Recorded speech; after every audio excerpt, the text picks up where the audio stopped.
All right, welcome to the second installment of the elk hunting webinar series for 2022. So again, we did this webinar series last year and had some pretty great feedback from it. So we're going to continue. The theme's going to be much of the same. We're going to try to make the Kentucky elk hunters more successful. So we hope you're able to tune in to the first episode.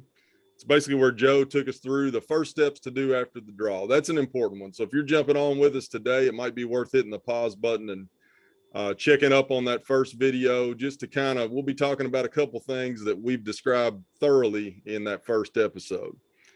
So also remember, all of our webinars, these can be found on your My Profile link on the elk hunting page. And also on YouTube. So if you find them, if you get to them from your My Profile page and you're watching them on YouTube, hit the subscribe button and you'll get notifications of when these new videos pop up. Additionally, as we go through the summer, we'll be emailing our elk hunters and just sending them notifications when new videos get popped up. So as with all the videos, if you've got additional questions, Joe and I's contact information, our office phone and email will be at the end. Let us know what you guys want to hear us talk about. Also, let us know if you've got any questions from that particular episode. If it's something of interest to a lot of people, we will probably address it in the next episode. So again, we are lucky tonight. We're joined by Donald Thomas. He's the president of the Kentucky Elk Guides Association. I've known Donald for a number of years, and we've been able to been lucky enough to have him on here to talk. He was on here last year, and I think that was a really valuable episode, especially right now. This is the first week we've got, everybody knows that they've been drawn, and there's a number of things you got to jump on early in the game. And I think if you're interested in the guide, and I think Donald will agree with me, got to be jumping on that early. If you're kind of on the fence, call them and talk to them. So we'll discuss that as we get through it. But so again, I'm your host, John Hast. I'm the Bear and Elk Program Coordinator. We've also got with us Joe McDermott, who's an elk biologist in the elk program. He did a lot of talking last week. And so our guest today, again, is Donald Thomas, who is the Kentucky Elk Guides president. And we'll hold while he answers the phone. But either way, and Joe, I mean, throw something out here. I feel like this is an important thing to be thinking about early in the game. I mean, this episode's likely going to air sometime the first week that hunters know they're drawn. We did that for a reason, is to get this information out there early so they can jump on the if you're on the fence about getting the guide, best thing you can do is call and talk to them. Yeah, of course. There's actually, there's a limited number of outfitters and guides in Kentucky. That means there's a limited number of spots. If this is something you're interested in doing, it's definitely worthwhile taking the time to make some phone calls and have some conversations with these folks pretty early in the process. Yeah, absolutely. He's back. See, the phone's already ringing off the hook. Phone's already ringing. Oh my gosh, here goes. All right, I'll get prepared. Oh, it's funny. And so, I mean, I think everybody understands that this Zoom format is one of those things. I think I said last year that it took a global pandemic to get us to figure out how to do something that we can do pretty simply, pretty quickly. I mean, obviously this is kind of rough, but we're getting info out there, and everybody seemed to enjoy it last year. So with that, if Donald's ready, buddy, I'll let you introduce yourself. Tell us, obviously you're the KEGA president, but your particular guiding and outfitting business, and then we'll jump into some questions. I think I'm ready, John. Good deal. I appreciate the invite, and I think I'm ready here. I've got all the phones muted and turned off, I believe. But as John said, my name is Donald Thomas. I am the president of the Kentucky Elk Guide Association. Also, the owner and operator of Kentucky Bulls and Beards Guide Service. I've been guiding elk hunters here in this wonderful state for probably over 15 plus years now. Good deal. All right.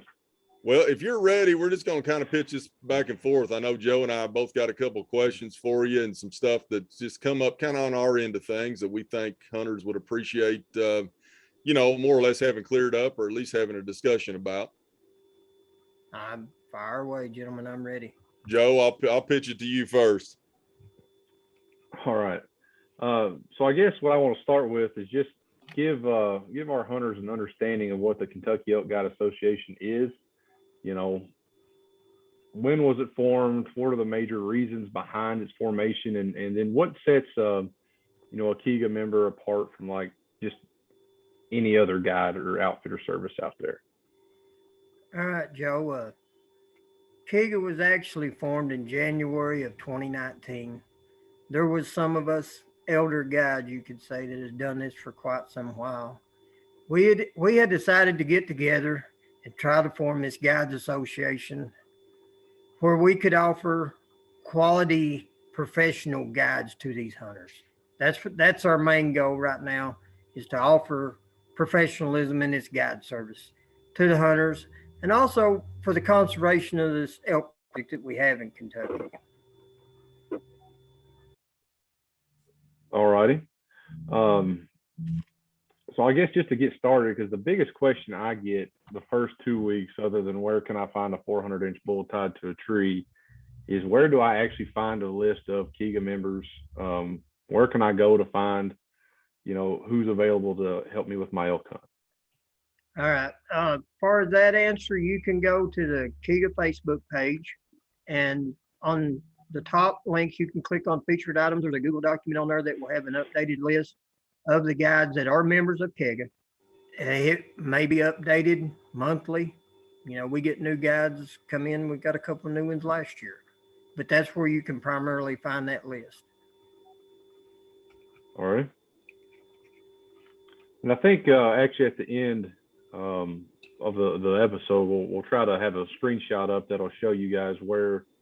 Yeah, here we go. John's got it up right now. It'll show you guys kind of what to look for on their Facebook page. Yeah, I will say there. What did you say that was under the features link on? Yeah, at the top. Yeah, at the top. When you go on the actual page on the home page, you'll see a link up there for featured items, and just click on that feature, and it will bring up those Google Docs. Yeah, and so that's got basically a list of all your current members. So current, licensed guides. We've got an application, so I guess anybody can be a KEGA member. Is that correct? You can. We have two. Well, we actually have got 3 different types of memberships, but just for the general members are only licensed guides in the state of Kentucky. And the associate members, anyone can join on that one there. Okay. And then one thing I saw that I think was really handy last year was this Q&A for elk hunters. Yeah, we do have that up there. That's some questions that we get answered asked every year that we've tried to post some answers for them. Yeah, that's kind of a big part of this conversation too, right? We want, we want to help our hunters in this process, but let's try to give them some information on, what are the right types of things that we should be talking about when we're contacting one of you guys. Let's try to have our conversations be meaningful and productive. Yeah, that segues really well into kind of my first question. Donald, what are your recommendations for hunters when they actually contact a KEGA guide? And I'm thinking along the lines of what type of questions to be, that they should be asking. Just stuff like, you gonna hunt public or private? What's your hunting style? I think that's very important, especially for people with some mobility issues or people that haven't been in the mountains. Other stuff like, will I actually be with you? Will I be with a guide you're associated with? Those kind of things. And then secondly, if on the end of that, kind of speak to, are you or are some of the guys expecting payment up front for this info? Or are we having a, kind of like test driving a car? You're just having a conversation to see if things jive and you want to spend the money and go with this guide or outfitter. Well, those are all great questions, but the one that I would hit on right now, it It does not cost you a dime to talk to a guide. Some of our guides, do charge a fee, some consulting fees or something. If so, you can contact. There's several guides on that. Personally, myself, if you want to call me, it will not cost you a dime to talk to me on the telephone. But obviously, the first question I would tell the hunters to ask, and if they've got it from the guides list, is are they a member of KEGA? If not, as you were saying with helpers, some of the guides and outfitters out there do have helpers. I would ask, to speak with the person that I thought I would be hunting with and whether they are a member. That would be some of my primary questions. And then overall questions, just how many years experience do they have? Because we have some relatively new guides. How many years experience? Overall success rate in your guiding, not within the past year or two, but overall over the past years. Some of them, they consider success as a harvest, or they consider it as a shot opportunity. If they tell you it's a shot opportunity, what does the guide consider a shot opportunity? Because it may be entirely different than what the hunters consider. Mm-hmm. That would be some of the questions I would bring up. And that most of it will be, what type of hunt do you offer? Do you do the transportation? You're going to get a variety: transportation, recovery. Do you offer meals, lodging? And it's going to be widespread. There'll be a variety of that out there offered. And the other one would be the type of hunt. Is it a one-on-one hunt? Is it a group hunt? Are you going to drop me off somewhere a hunt? Is it going to be a semi-guided hunt? That would be something. What to expect, as you were saying there. A lot of people get overwhelmed on the terrain, asking, what about the terrain? What type of terrain? What kind of physical requirements? What kind of weather should I expect? What kind of needs would I need to bring along myself? And then you can get to the cost. That will vary also. That will go from one end to the other. References, I would say definitely get references. I would get them from any source that I could find them. The guides may have a list of references, but you could go on farther and just check as many references as you can on the guides. That's something, I'm sorry to interrupt you. That's something that you guys kind of offer on the KEGA Facebook page all throughout the process, right? Because you've got, all these people have Facebook accounts. They'll join the association's Facebook page. That's how they're learning about stuff. But then you've got not just this year's hunters, but hunters from the past that are in there as well, who might be able to offer some experiences. Yes, and that would be one thing that I would definitely push here, is that we do have a feedback page on that Google Documents on our Facebook page, where any hunter or individual can go in there and give feedback. We're asking for that. We want all the feedback we can get, good, bad. I had a great hunt, had a worse hunt, just whatever they can give. But we need all of that we can get from the hunters. We would really appreciate that. Any of the hunters that go with a KEGA member, a guide as a KEGA member, is to give us the feedback, good or bad. We want it all. Yep, that makes sense. And it makes, that's really, I feel like your best info comes from somebody that's a past hunter that's been with you. Yes, and we can learn a lot. We can learn a lot from the feedbacks on what we may need to change in the future. And we can pass it on to everyone. It may be one certain individual may need to correct something, but that's something that all of us may need to correct, and we can learn from it. So, we really would like to have the feedback. For sure. Absolutely.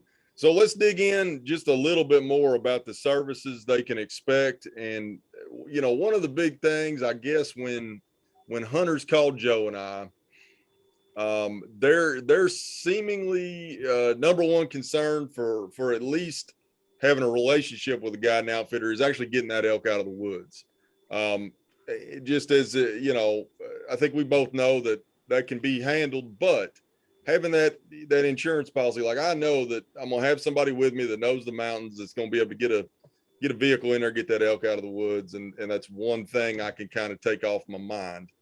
But just talk a little bit more about kind of how the services differ in terms of fully guided, semi-guided, you know, and then we've also got some people that are, whether you call it a consultation fee or otherwise, are helping you with, you know, the area draw, that kind of stuff. Just talk about services that are kind of offered across the board. Yeah, most of the services, you know, they do fully guided hunts, but then again, fully guided, find out what kind of hunt that's going to be. Make sure it's a one-on-one or, you know, or a group hunt. Just ask, hey, if it's a fully guided hunt, what type of hunt we're going to be on. Some of them semi-guided hunts. They'll take you and show you the area, and that would pretty well be the extent of it. You know, you get your area, because a lot of people, when they get drawn, I know it's going to be overwhelming, but they don't realize how much vast area there is out there to cover. The Yep. guides, some of them will take you out and show you that area and get you familiar with your area before the hunt. And that is the extent of that service. Some of them will offer you a 3-day hunt to 5-day hunt. It varies. I was just trying to think some more of them, like on the consulting fees. Some of them will help you out with that. I will speak out here and say almost every one of the guides, if you book a hunt with them, they will help you along in the process on unit selection and what would be required and needed of you to get to that hunt. They will help you out with all that. Some of them that's doing the consulting and doing the packets, they're just giving you the information to help you out. And whether you hunt with them after that point, I cannot say on that. How much farther the extent of those services go, I really have no idea. Yeah, and that rolls right into kind of Joe's next question with the unit selection, which our next episode will be going into extreme detail on, just kind of talking about that whole process. But prior to that, I mean, thinking from a financial standpoint, there's likely a price difference in the type of services that are offered. And I think that's something important. For a hunter on a budget, they might be able to still go with a guide, but it might not include, you know, a mountain chalet and a dinner or something like that. You know what I'm saying? They might be staying at the Hampton in Hazard, but from what I know, all of that across the board is offered, where even somebody that might be a little, you know, have to think about the budget that they're going to spend on this elk hunt might actually be able to work something out where they're on a guided hunt. They're just not getting all the bells and whistles that might come with the full price package, you know. And that's true. And something else to throw in there that I'd just forgotten about, you know, like myself, if I book a hunter for, say, a 5-day gun hunt or firearms hunt, if they harvest the first day, some of these guides offer a daily rate after that. I mean, you can have a daily hunt. Yep. That would be an affordable hunt for them. Right. And we see that a lot of times, you know, especially hunters that we were working with, that I guess it's a good thing to remind the hunters, is just because maybe somebody's booked up, that there's not an opportunity during that week of bull season, if, you know, somebody's killed out, that a spot can open, and then you know, pay that daily rate, and that's, you know, see what happens. So. Yeah. That's another option, which is a great option. I generally have one or so every year that we do that with. Yeah. Yep. Makes sense. I'll let Joe, I know Joe's got a question about, you know, kind of what you touched on there, suggestions for unit selections and that kind of stuff, how that's handled when you're working with a guide. I'll let him roll into that one. Yeah, so you kind of mentioned it a little bit already, Donald, but it's such an important part of the process. I feel like it bears reiterating. But obviously, if you're planning to use an outfitter, you know, you guys are going to have suggestions for them regarding their selections they make on their My Profile, right? Like, you know, you need to consult with your outfitter before you're making your elk hunting unit or regulated area selections. So, like, how does that process work? Do all of the KEGA members do that for their hunters, or is it kind of vary across the board? I would think that the majority of the KEGA members will help that hunter pick their unit selection. I personally myself, let's say you've been drawn, you're gonna do a guided hunt. You've got the funding, you've already decided I'm going to do a guide. contact them immediately. Immediately start on that process. Once you get in touch with your guide, talk to the guide you're going to be hunting with. That guide, most of these guides, they hunt in certain units. That's where they prefer to hunt, and they will guide that hunter and tell them, pick this unit, 1 through 5. There's 5 selections. They will lead them and tell them how to do that, and some of them will even do it for them, put it in their profile for them, and enter their units that they wish to choose. All right. I guess to build on this, we talked about it. The outfitters have, places that they prefer to hunt over others. What happens if you say, I book a hunt with you knowing where you like to hunt, and we end up in a unit that you don't really know that well? How does that work? Well, we've been dealing with that issue for the last couple of years. Most of the guides will book the hunters early in, like the first week or so after the draw, and just pretty much take a gamble on getting one of the 5 units that they selected. If you do not, in the past, we as an association, as guides working together, have moved some hunters around. Hey, I've got a hunter in your unit, and we will send that person to that guide. That has been done in the past. Since the unit selection is like what, 1st of July, some may wait until the 1st of July and book their hunters after they have got a unit already chosen. And that way, when they call, they can say, hey, I've got this unit. Well, I can help you, or I can help you.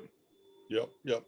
But that also speaks to the, just the fact that the KEGA members do, help out that hunter that might get, maybe they don't draw your units, but they've drawn somebody else's units, different part of the elk zone.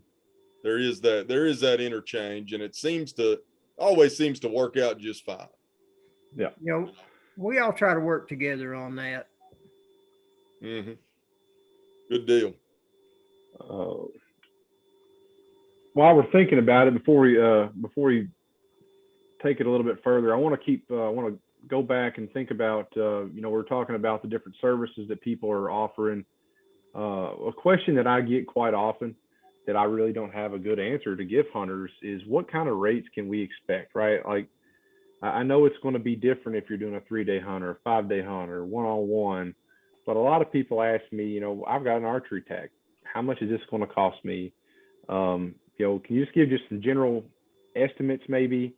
And then another question that I do get asked quite a bit is, are there members of KEGA who offer reduced rates for youth or military veterans or disabled hunters, anything like that? We're just trying to give people kind of a range of things that they should expect, when having their conversations with you all.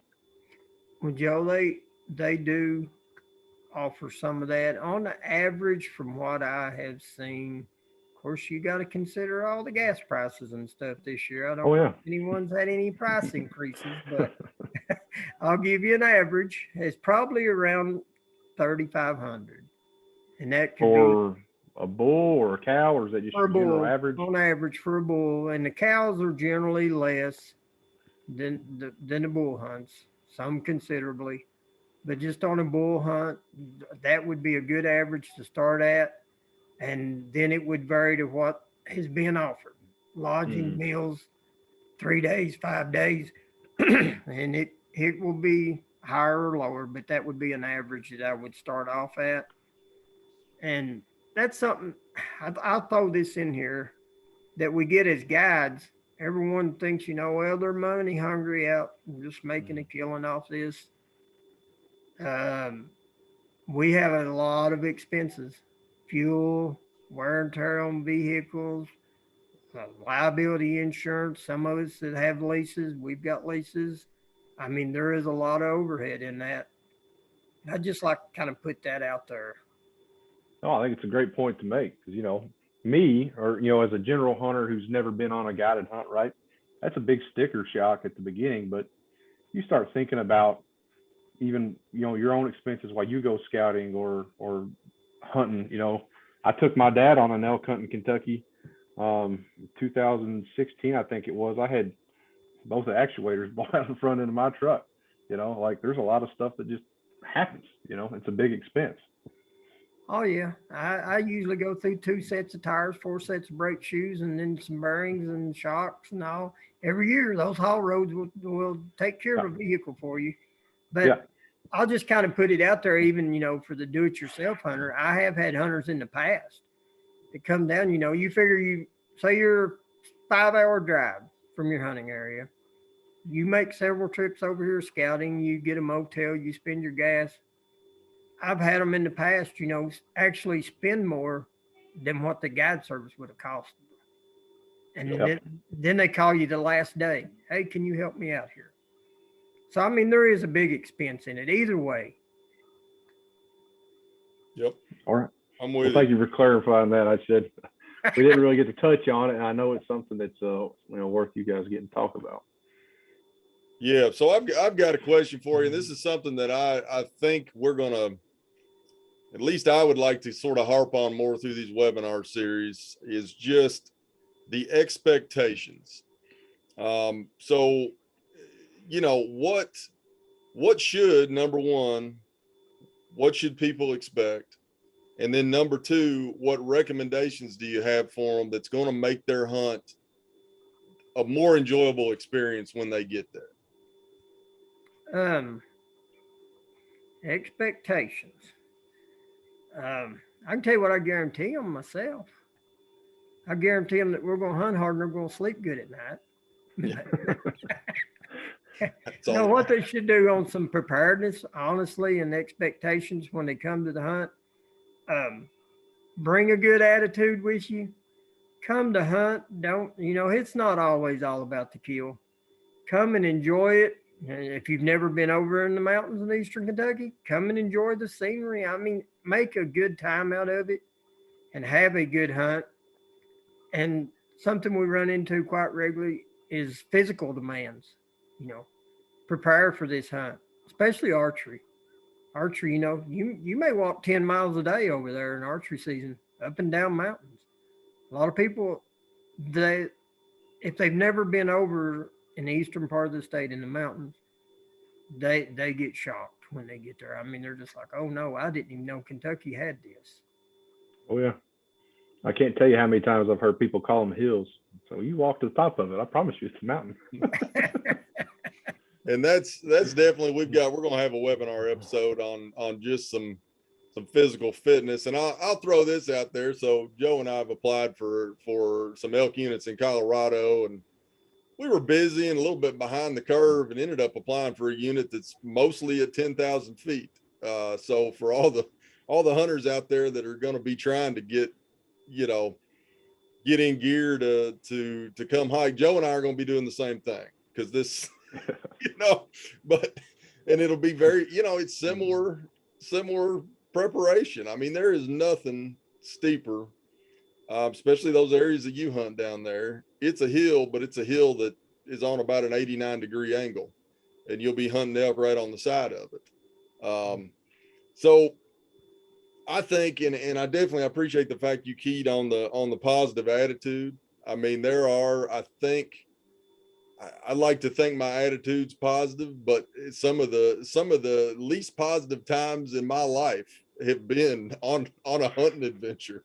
And it just, there's something about it that it starts working on you. It might be rainy, the weather might be bad, the turkeys might not be gobbling, whatever it is. Seems to creep in on you a little faster there than it does at work or at home or something like that. But so I certainly appreciate you hitting on that one.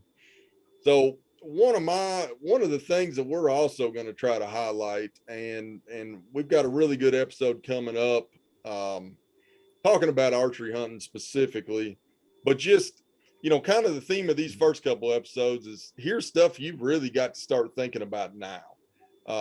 It's kind of one of those things. This summer's going to fly by. Doesn't matter what you're doing this summer. It always seems like the summers fly by. Hunting season's here before you know it, and you're behind the curve. I've personally been in that situation on a couple of trips that we've done. But my favorite topic, and it's one as a sort of late in life bow hunter, is the broadhead choice. And I know we had a good conversation. He's shaking his head. And we'll talk about this more on the archery end of things. I was kind of a late in life bow hunter, but my main reason for wanting to do it is to go out west and be able to get an over the counter tag and actually elk hunt on a regular basis. And I was right in the middle of last summer, I was in that conundrum of expandable or fixed. And so again, when you're thinking about bows, you don't want to get this stuff figured out 1st of September. You want to have it, figured out this week and be thinking, or at least be working towards sort of the final gear, the final setup. But so throw us out there what you think, and then I'll be sure to bring this up on our archery episode. How about I lead into it with this? I'll just kind of go over everything you've done. On the good attitude, the KEGA guides are there for your success. If you're not being successful, they feel worse than you ever imagined than you are. After about the 3rd day of hunting, everyone is grouchy and hateful and having a bad time. That's when you have to really struggle to make the best of it. As far as your archery, I've only got one comment: fixed blade broadheads. Fixed blade broadheads. Understandable. I'm not an expandable fan. Early in, I have seen several elk that just kind of walked off with an expandable arrow just hanging down that just penetrated the skin. I mean, I've got more horror stories than I do success stories with an expandable. Yeah. And certainly, I mean, don't take my opinion on it. I mean, you've probably seen, you and the other guides across there have seen more elk be successfully taken than anybody else you can think of in Kentucky. So I think that, that opinion is very valid. So what a lot of hunters don't realize that we get, a lot of the drone hunters, the majority of them are not elk hunters, that may be their first time. Mm-hmm. They do not realize the size of these animals to start with and how tough these animals are. Yep. That is one issue. And like you was bringing up, summer's going to fly by. When you get drawn, you're getting drawn, and you've picked your unit selections. Whatever equipment you're going to hunt with, practice. I mean, every time you get the opportunity, practice. And just don't go out there and shoot a block target in the backyard. Set it up different scenarios. Set it out in the woods. Get down on your knees, because you never know when it's shot opportunity what position you're going to be in. I mean, climbing one of those hills, you may be laying on your belly there and he come above you. Yep. Yeah, the practice. And I'll just throw something else in there, what I kind of recommend to all my hunters. On the archery, I tell them to try to be confident at 50 yards with archery. One of the main reasons, even on some of these strips, you get out in the wide open, bull elk steps out, they're going to look at him and say, hey, he's 30 yards. And then you range him, he's 52. Just the size difference will really throw you off on the yardage. As far as the firearm hunters, I tell them, be confident at 300. We may never take that shot. But that's something that could occur.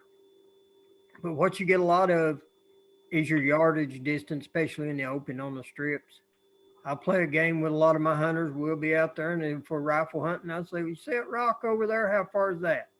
They'll guess, and I'll say double it, and you'll be close, and then we range it, and it's usually close to double what you guess. Yep. That's something I would really stress for there, is just practicing on your yardages. Yeah, and with any elk hunt in Kentucky, you might go from timber you can't see 5 feet in front of you to a place you can see 2,000 yards. One step in and out of the wood line. We've had it both ways. We've shot them at 50 yards at archery, and we've shot them at 5 feet. So, I mean, yep, it could go either way, but you need to be prepared for either scenario. For sure. So, Joe, you got any other questions in mind? If not, I was going to tell Donald to what have we missed? What's some big standout items that we might have missed? Yeah, I think we've got a pretty good basics, covered right now. So that was actually what I was going to ask, the same thing. Okay. Now's your chance. Anything else our hunters might need to know to have good productive conversations with you and your members, you know, when they're moving forward throughout this process? I would just, you know, immediately when you find out you've been drawn, don't panic. Don't get in a panic, in a frenzy, but contact some of the guides. Go get the list. Contact the guides. Speak with the guide that you're going to be hunting with. Ask them all the questions we've mentioned, and just have confidence in your guide. Let them do your unit selection. They're going to help you along through it. And after your hunt, fill out that feedback form. I mean, just we need the feedback. It's going to help everyone in the long run on that. Yep. Other than that, there's probably a lot more. I just have to jar my mind. No, I mean, I think this is good, right? I mean, you touched on earlier, the majority of our hunters every year are not elk hunters. They've never done it, right? And a lot of these people have never been on a guided hunt. So, you know, just having the basics like this, how to even find you guys and have good productive conversations. I mean, it goes a long way to help our guys be successful and happy as they move throughout the summer. Absolutely. And if Joe and I are hearing a question that continually comes up, we'll be in contact and we'll try to get that answered on one of these webinars. If we're continually getting the same couple questions, we'll shout at you. Biggest thing is don't guide your guide. Have confidence in them. You know, even when you're out there, say archery hunting, and he's calling the bull in, most of the guides will tell you when to shoot, when not to shoot, because just a quartering angle either way could be a hit and a loss. You know, but that's one thing to remember. Just keep confidence in your guide and have a good relationship with them. Yep, absolutely. So number one, if you're interested in the guide, check out the KEGA Facebook page. They're going to find the full, complete list of all the guides and outfitters on there. And then also check out that Q&A document. I know that answered several questions for me last summer when y'all got that put up. I'll go ahead and jump back in. I'll share that again. So here, basically, KEGA Facebook page. I think you can usually search KEGA in Facebook, but if not, Kentucky Elk Guide Association. And that's where you want to look, check out the guides that are offered. And again, you know, the drawn people are out there. Your phone was already ringing off the hook earlier in this episode, so they'll be blowing it up. So if you're thinking about it, get on, make some calls for sure. So I'm also at the end of every one of these webinars that we do, we'll have Joe and I's contact info up. So we'll let that sit up there for a couple of minutes as we kind of close things out here. Call us. We're in the office quite a bit this time of the year. Leave us a voicemail for sure. When you call, throw us a couple questions out there. That always helps us get prepared for when you when we call you back, we're not starting from square one. And then also shoot us an email. That works out real well too. So we are here to answer questions. We've got two other elk biologists that work in the program that we'll introduce as we get through this. And you may end up talking with one of them early on, but anything right now, just shout at Joe and I. So Donald, thanks again. This is the second year. I feel like the second year that we've spoken to you. I feel like it's been a big help to have you on here to just kind of walk through. These are questions that we get, and Joe and I weren't really prepared to answer them. And so this has certainly helped us out as well. I would like to remind everybody. So the first episode, we kind of went through the nuts and bolts of the My Profile system. So, you've been drawn, kind of the first place you need to go to verify. Yeah, I've been drawn. Here's the tag I've got. Ton of information on there. Read through that. I mean, it's probably, I would say collectively, it's a couple hours of looking. When you're sitting down in the evening, pull it up on your phone, look through that info. That's really great. Next week, we will talk about the area draw in detail. I know we've been getting some questions on what that is. We're going to talk about that in detail, not only, what it means, but also how to get in that My Profile system and make those draw selections prior to July 1. So I think we've got a good lineup of webinars this year. We'll be moving through. We're kind of still in that stage of early in the draw, talking about kind of the nuts and bolts of stuff. We'll get in more to how to hunt, how to prepare for the hunt. Got a great episode on archery hunting, a great episode on how to set your gun up and gun hunting for elk. So we'll get to that as the summer rolls on. As always, if there's a topic that you're interested in, let us know. We're either going to be covering it or we'll try to thread it in somewhere. So Donald or Joe, either one of y'all got anything to close things out? I'm good, man. I really appreciate you joining us today. Like I said, like he already mentioned, we get a lot of these questions, and the goal here is to help the hunters and help both of our groups move forward. So I appreciate it. Yeah, I'll add to that. They can call upon KEGA guides at any time, just for information, helpful information. There's a list of them. If you don't get the satisfied answer with the first one, call the next one. They'll all probably have a different answer. But yeah, that's what the guides are here for, is to help these hunters out. Give any of them a call at any time. Well, other than midnight, I'll be in bed. Don't call me at midnight. I'll be hateful. There you go. You got a loud enough phone in there, it'd probably wake you up. And then I'll be hateful. All right. Well, be sure to tune in next week. Again, we appreciate it. Give us any feedback, and certainly, Donald, we appreciate you taking your time out of the middle of the day here to talk with us. So thank you. Well, thank you all for having me. I really appreciate it. All right. Appreciate it.